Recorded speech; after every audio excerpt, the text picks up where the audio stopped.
চিন্তা করতেছি। আলহামদুলিল্লাহ বলেন।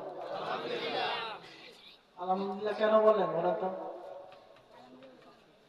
কেন বলছেন? আমি আসলে আমাদের আগে আলোচনা করছিলাম না, আলহামদুলিল্লাহ আমরা কেন বললাম? আল্লাহর শুকরিয়া আদায় কেন?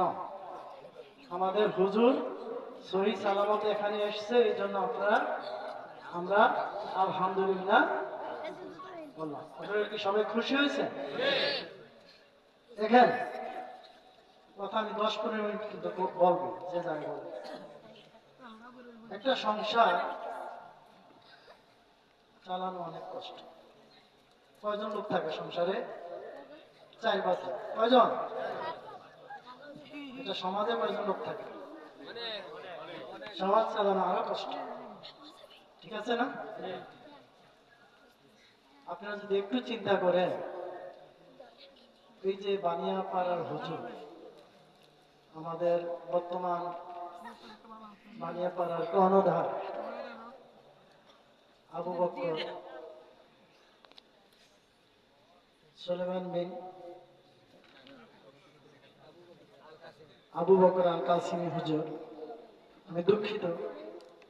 দেখেন, ওনারা যে প্রতি বছর যে মাহফিলগুলি করেন, লক্ষ লক্ষ লোক।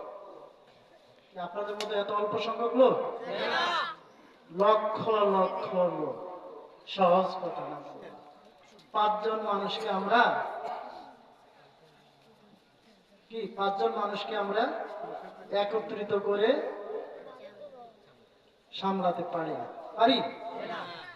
আমি তো 2-3 বছর আগে গিয়েছিলাম বানিয়াপাড়া। আমি আসলে কি যে বলবো, যে বর্তমান যে হুজুর এখানে বসা আছেন, ওনার যে গিয়া দেখলাম যে আসলে এগুলি আধ্যাত্মিক। আধ্যাত্মিক বোঝেন তো? অলৌকিক বোঝেন তো? আল্লাহর নির্দেশিত বা আল্লাহর অনুমতি ছাড়া এ ধরনের ইসলামিক অনুষ্ঠান করা কোনোভাবেই, আপনারা বিশ্বাস করেন?